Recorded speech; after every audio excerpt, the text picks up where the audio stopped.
Hey everyone, today I'm going to show you how to activate sound on the Waze app. Without any further ado, let's get started. First, take a look at the top right corner of your screen. You'll notice an audio icon sitting right there. This icon is your quick access point for controlling all sound settings in Waze, making it super convenient to adjust your audio preferences on the go. Go ahead and tap on this audio icon. Once you do, you'll see that it's currently set to off, which explains why you haven't been hearing any navigation guidance or alerts from the app. This is a common default setting that many users encounter. Now, you'll be presented with several sound options to choose from.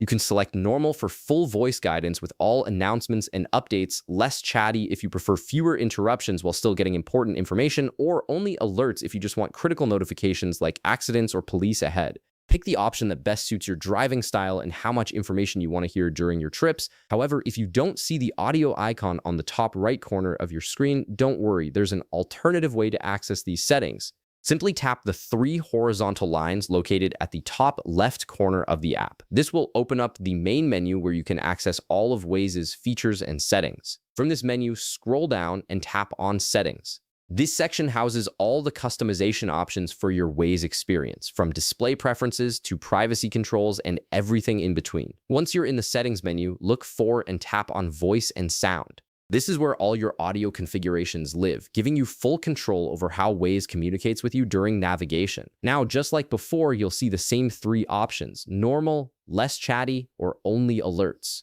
Choose the one that works best for you based on how much voice guidance you want to receive while driving. Your selection will be saved automatically, so you won't need to adjust it again unless you want to change your preference later. And that's it. You've successfully activated sound on your Waze app and customized it to match your preferences. If this video helped you out, be sure to leave a like, subscribe, and I'll see you in the next one.